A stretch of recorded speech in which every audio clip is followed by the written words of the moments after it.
I'm a professional troublemaker.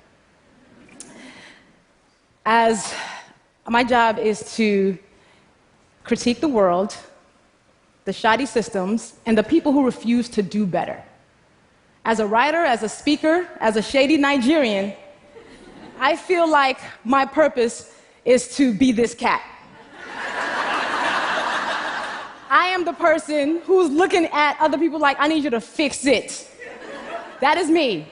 I want us to leave this world better than we found it.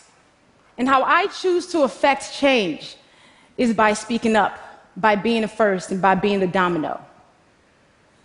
For a line of dominoes to fall, one has to fall first, which then leaves the other choiceless to do the same. And that domino that falls, we're hoping that, okay, the next person that sees this is inspired to be a domino. Being the domino for me looks like speaking up and doing the things that are really difficult, especially when they're needed, with the hope that others will follow suit. And here's the thing.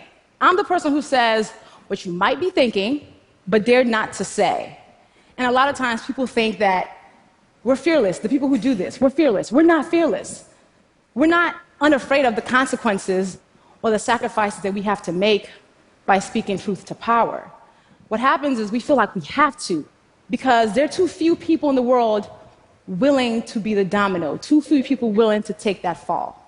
We're not doing it without fear. Now let's talk about fear. I knew exactly what I wanted to be when I grew up. I was like, I'm going to be a doctor. Dr. Lovvie was the dream. I was Doc McStuffins before it was a thing.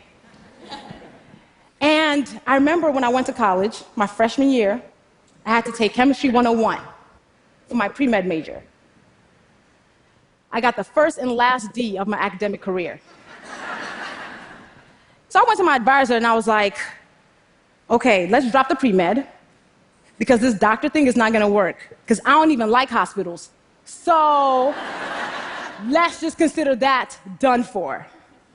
And that same semester, I started blogging. That was 2003. So as that one dream was ending, another was beginning. And then what was a cute hobby became my full-time job when I lost my marketing job in 2010. But it still took me 2 more years to say, I'm a writer. 9 years after I had started writing before I said, I'm a writer, because I was afraid of what happens without 401ks, without, how am I going to keep up my shoe habit? That's important to me. So it took me that long to own this thing. That was what my purpose was. And then I realized fear has a very concrete power of keeping us from doing and saying the things that are our purpose. And I was like, you know what? I'm not going to let fear rule my life. I'm not going to let fear dictate what I do. And then all these awesome things started happening, and dominoes started to fall. So when I realized that, I was like, okay, 2015, I turned 30. It's going to be my year of do it anyway. Anything that scares me, I'm going to actively pursue it. So I'm a Capricorn. I like my feet solidly on the ground.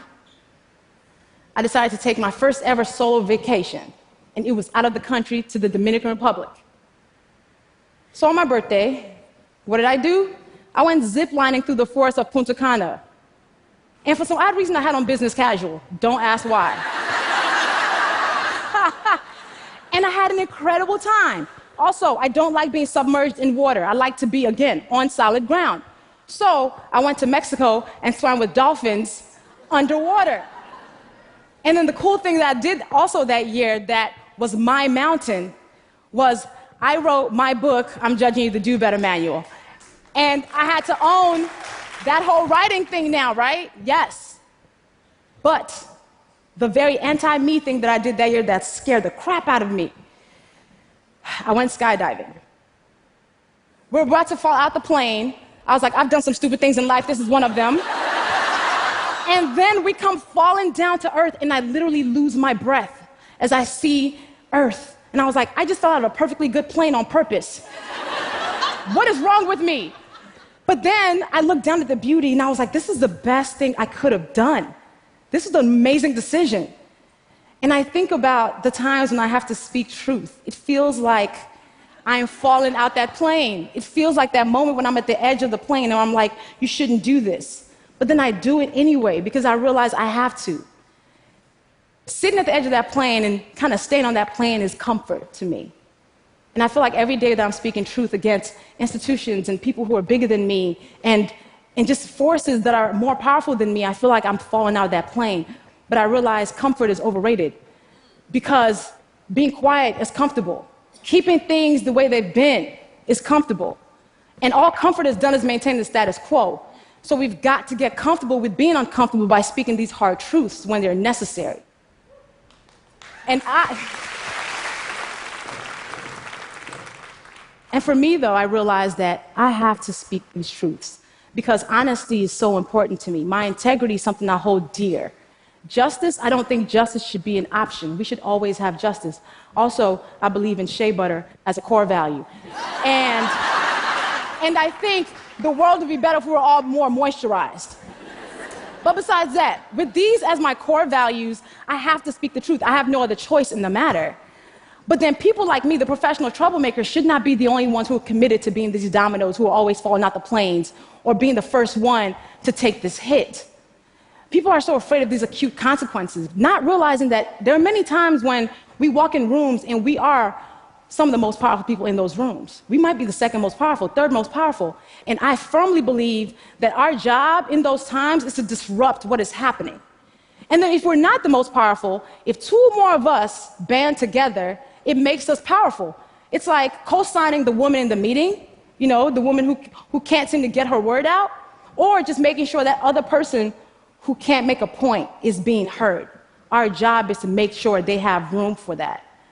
Everyone's well-being is community business. If we made that a point, we'd understand that for the times when we need help, we wouldn't have to look around so hard if we made sure we were somebody else's help. And there are times when I feel like I have taken very public tumbles and falls. Like a time when I was asked to speak at a conference, and they wanted me to pay my way there.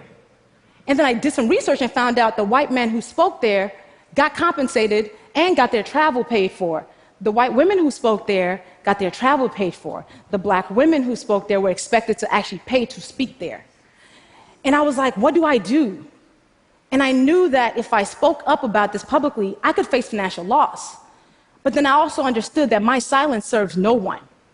So I fearfully spoke up about it publicly, and other women started coming out to talk about, I too have faced this type of pay inequality. And it started a conversation about discriminatory pay practices that this conference was participating in.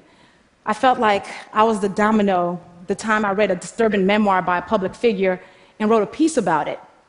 And I knew this person was more powerful than me and could impact my career. But I was like, I gotta do this. I gotta sit at the edge of this plane, maybe for 2 hours. And I did. And I pressed publish and I ran away. And I came back to a viral post and people being like, oh my God, I'm so glad somebody finally said this. And it started a conversation about mental health and self-care. And I was like, okay, all right, this thing that I'm doing, I guess, all right, it's doing something. And then so many people have been the domino when they talk about how they've been assaulted by powerful men. And it's made millions of women join in and say, me too. So shout out to Tarana Burke for igniting that movement.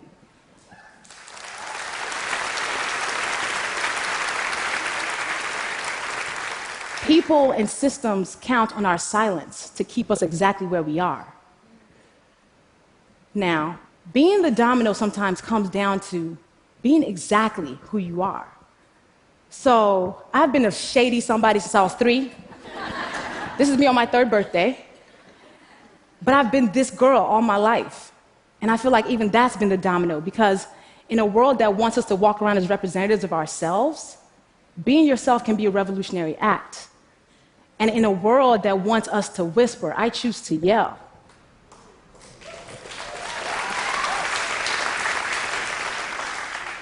When it's time to say these hard things, I ask myself 3 things. 1, did you mean it? 2, can you defend it?